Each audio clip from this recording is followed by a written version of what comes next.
Hello everyone, welcome back to Be the Whole You. My name is Gulveg and it's that time once again. We're going to take a look at the stars above and the tarot below and take a look and see how we can best leverage this very powerful new moon in Aquarius, February 9th/10th, depending on where in the world you reside, 2024. So this new moon in Aquarius it's going to be initiating change. I'm just going to put that right out there. And there's aspects of this new moon that very much might feel more like full moon energy. And I'm going to explain that here in a second. But if you've been feeling stuck, stagnant, if you're not exactly sure what change to implement, if you've been feeling like no matter what it is that you've tried as far as like taking steps towards a goal or an aspiration or dream that you have, and it just seems like you just keep coming up against closed doors, this new moon has some powerful, potent medicine to change that trajectory and get you going in the right direction. So with the sun and the moon being at 20 degrees in Aquarius, Aquarius is associated with Uranus. So Uranus is a planet that is associated with major change. And it's also associated with learning. It's associated with technology and innovation. It's associated with social justice. And it's very much concerned about the good of the community. And it has a sextile with the North Node in Aries. And this particular alignment I'm seeing here is really, really potent to be able to leverage this North Node in Aries in order to make the most of this energy of the new moon. And I'm going to explain that a little bit more here in a second. But also what's really very interesting about that is Aquarius is about the community. Aries is about the sovereign self. If this was a square, then it would be really challenging, but it's a sextile, meaning that there is an awareness about how to balance the community. This could be family, it could be your coworkers, it could be business partners, it could be friends, and your sovereign self, because Aries is all about the sovereign self. So we also have a square between Uranus, which is the planet, like I said, that rules Aquarius, with the moon that's in Aquarius. So Uranus, which is the planet that rules Aquarius, is squared the moon, which is actually in Aquarius. So it's almost like it's like Uranus squared. And so we have the Uranus that's in Taurus, and Taurus is all about physical, practical life. It's about beauty, it's about wealth, it's associated with Venus. So we have the planet of change that's in Taurus. It's squaring the moon, which is how we feel. It's our subconscious that is in Aquarius. So, and then Jupiter is conjuncting Uranus, which is in Taurus. So one of two things are probably going to happen.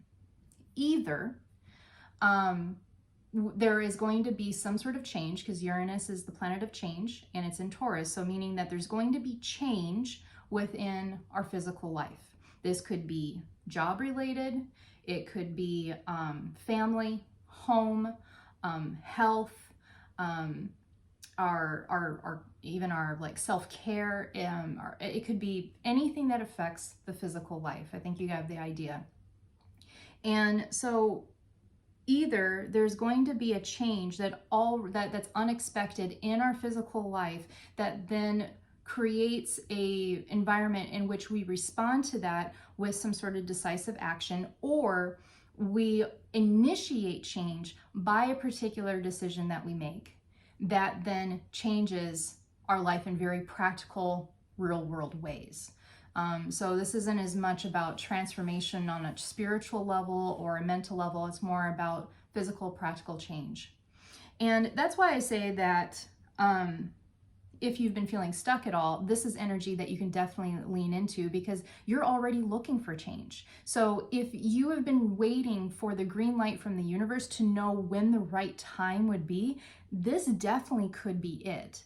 And what's really very interesting about that North Node in Aries and how it is harmoniously aligned with the sun and the moon that's in Aquarius is that if we keep focus on our sovereign self, then it means that we're not going to get washed away by the needs and the desires of those around us. And that's really what this North Node is telling us. The North Node is all about what it is that we're moving towards. It's about our soul's mission. It's about our purpose. And it's saying that if we are going to make the most of this energy, our decisions really have to be coming from a place of what's good for you. This is not a selfish thing. Focusing on the sovereign self and making a decision that's really best for you has a ripple effect to where it will eventually support the greater good of all. When people are in a more codependent kind of dynamic where they're afraid to make decisions because they want to either placate or make sure that everybody around them is comfortable and happy, that doesn't necessarily mean that the greater good is supported. It just means that everybody around you aren't being challenged.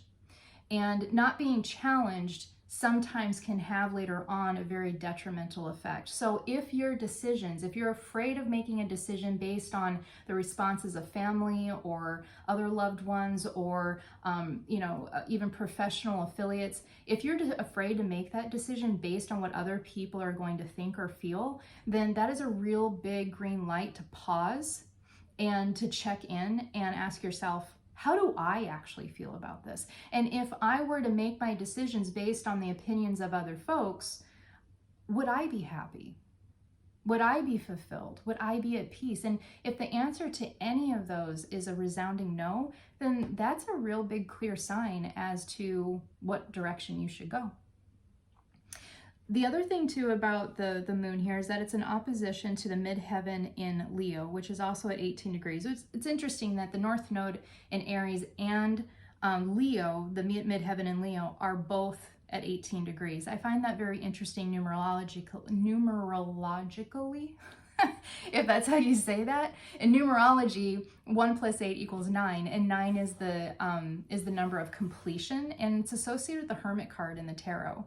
So this is very much about the rights of the individual and the rights for you to be able to go towards your own dreams and aspirations independent of whatever anybody else thinks.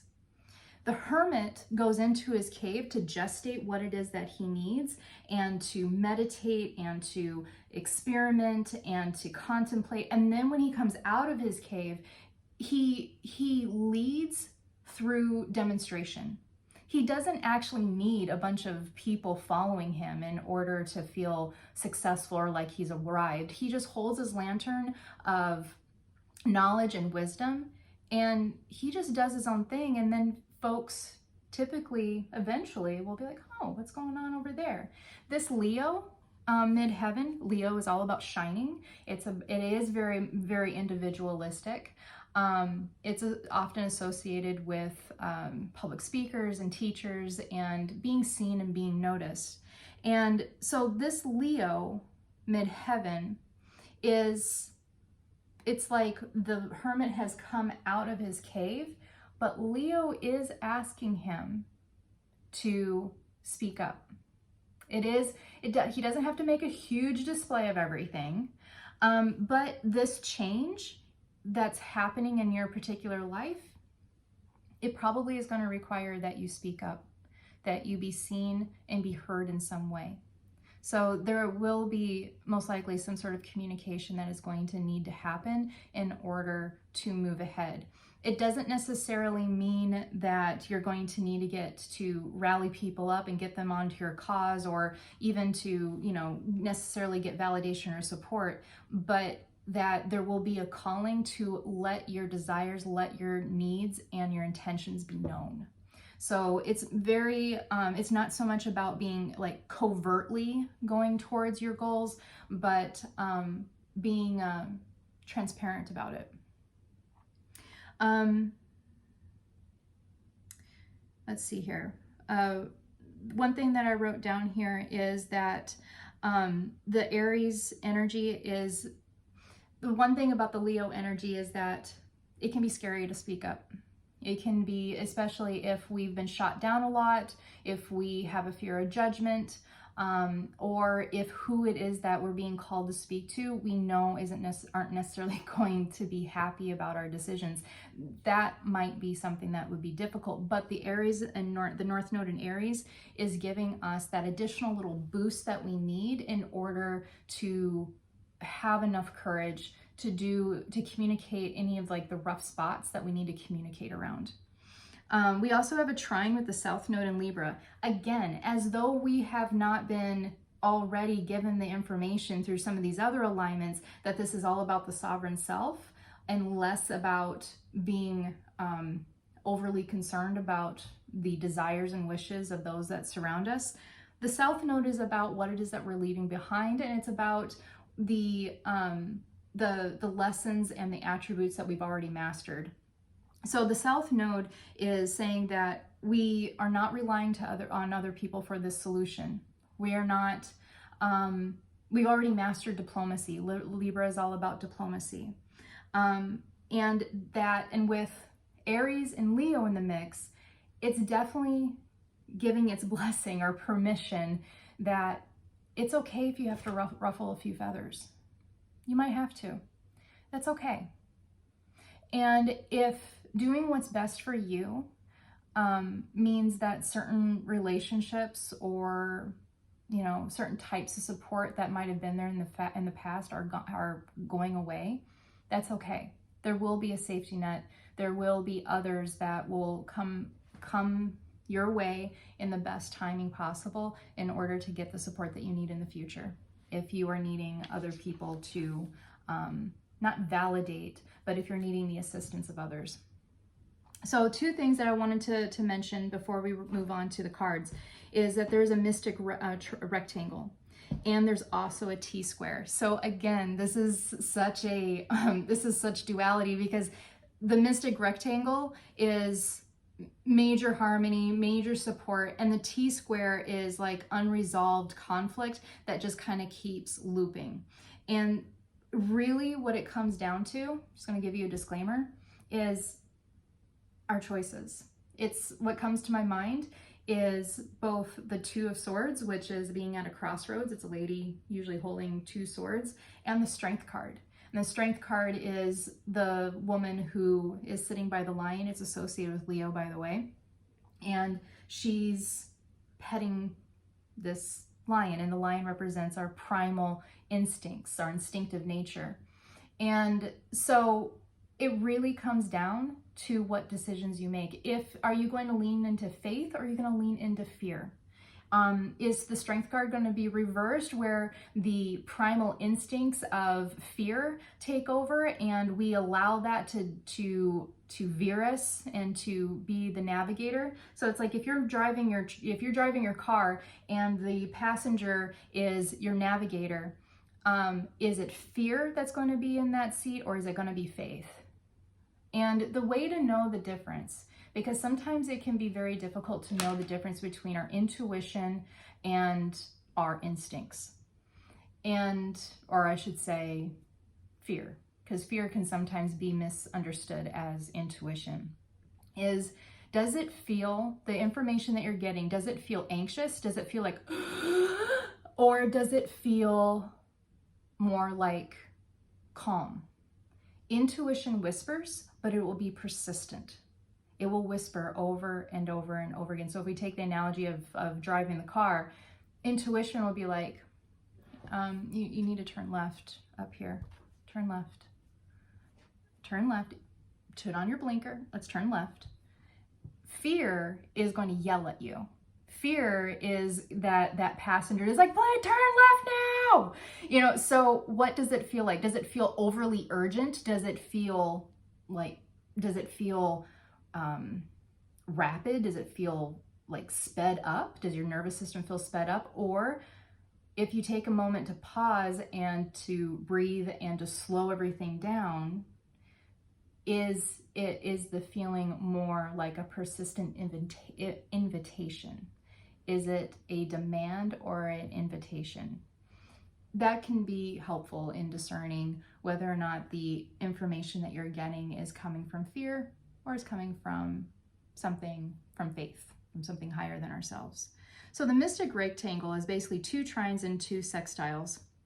And it's saying that if we lean into this change and we're coming from a place where we are honoring ourselves, that we will be divinely supported. And this mystic rectangle is created with the South Node and the Leo midheaven. And so the South Node in Libra, Leo midheaven, Jupiter in Taurus, and the Sun and the Moon that are obviously in Aquarius. And then we also have the trines, which is the South Node, Sun and Moon, and midheaven and the North Node. So all of these are creating basically a big blue rectangle.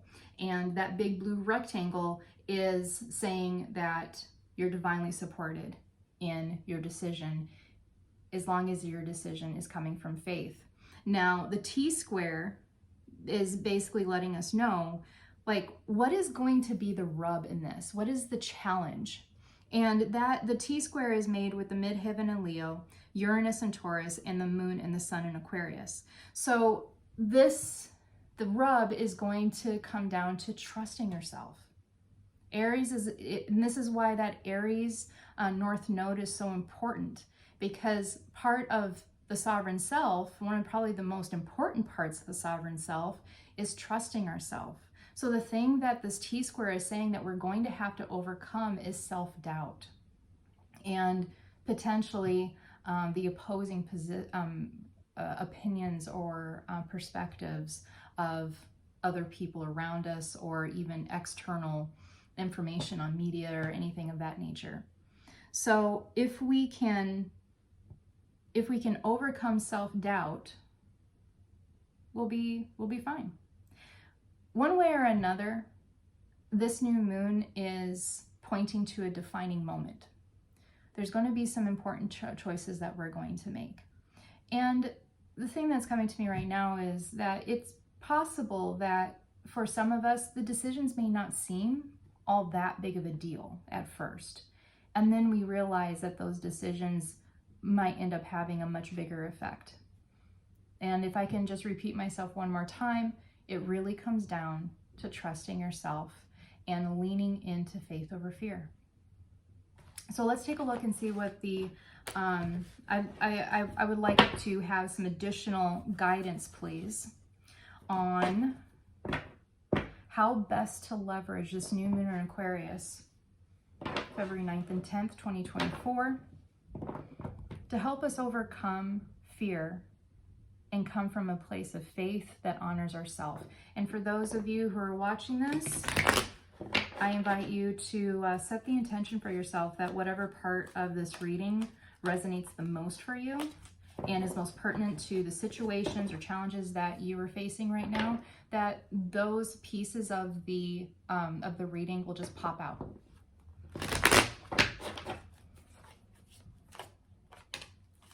How best can we leverage this new moon for our best and highest good? To overcome fear, lean into faith, and honor ourselves.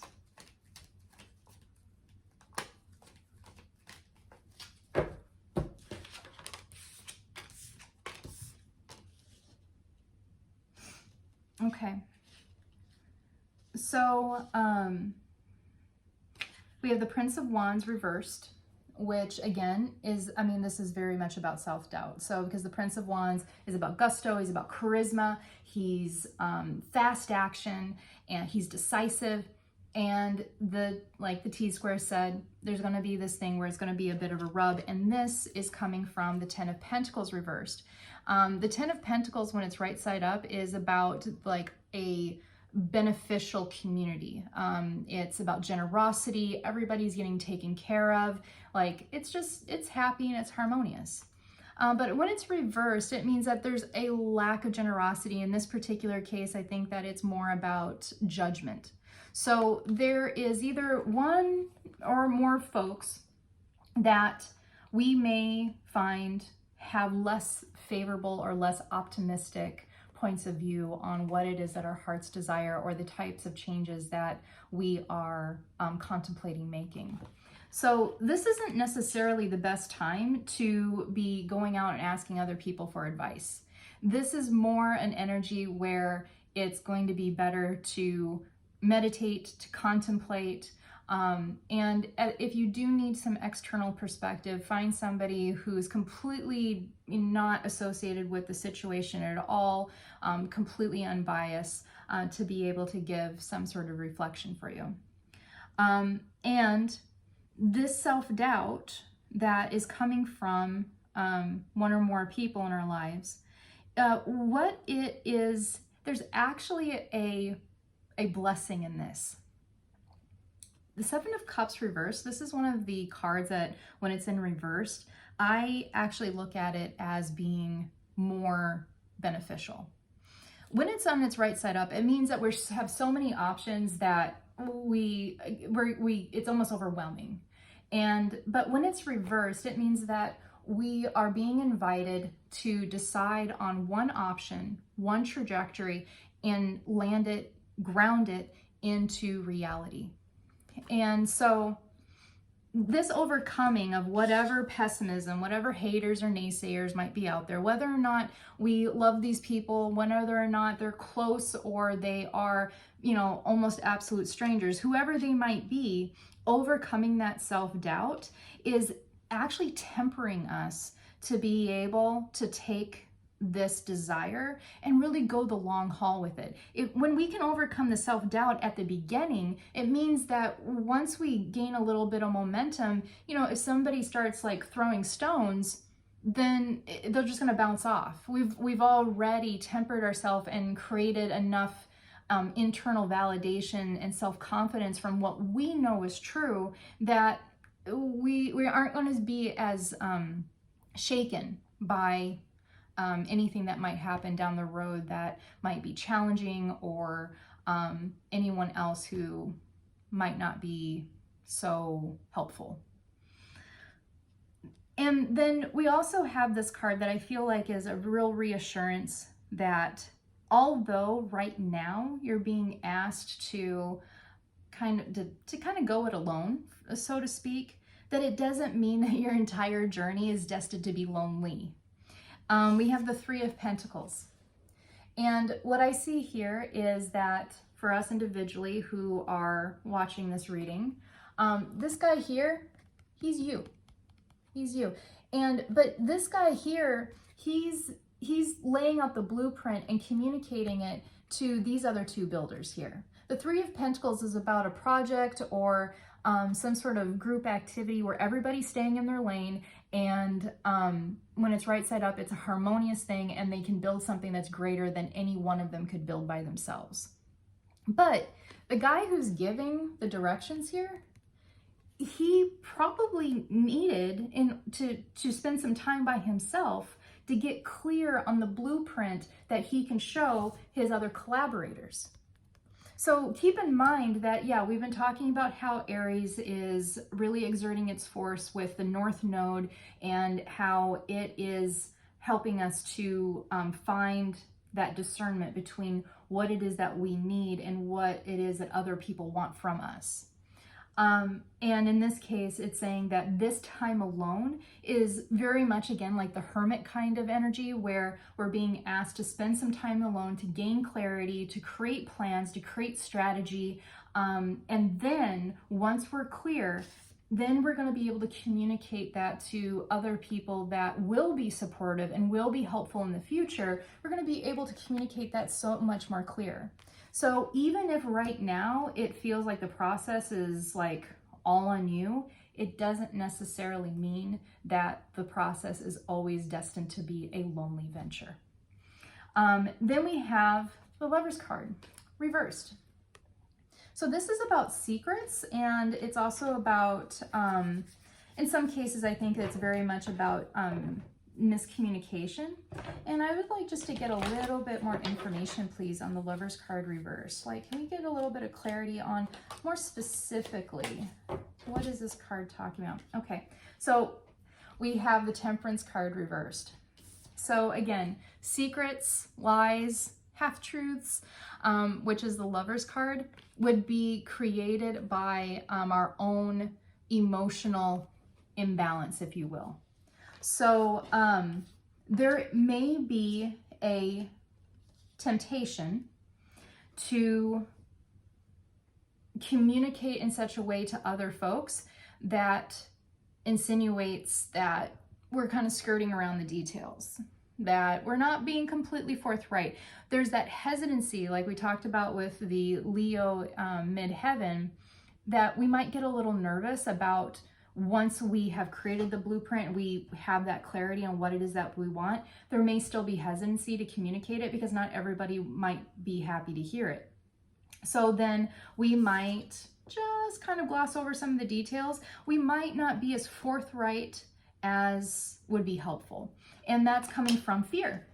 It's coming from fear. It's coming from the resistance to take the discomfort and make something new of it. The Temperance card isn't just about balance. The Temperance card is about alchemy. It takes the duality of the shadows and the light and it creates something completely new from it.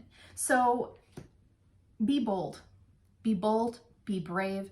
And once it is that you have the clarity of what it is that you need to say and who it is that you need to say it to, say it clear, say it concise, and don't beat around the bush, because that clarity and that concise kind of communication is exactly what is needed in order to free you up enough in order to create something completely brand new.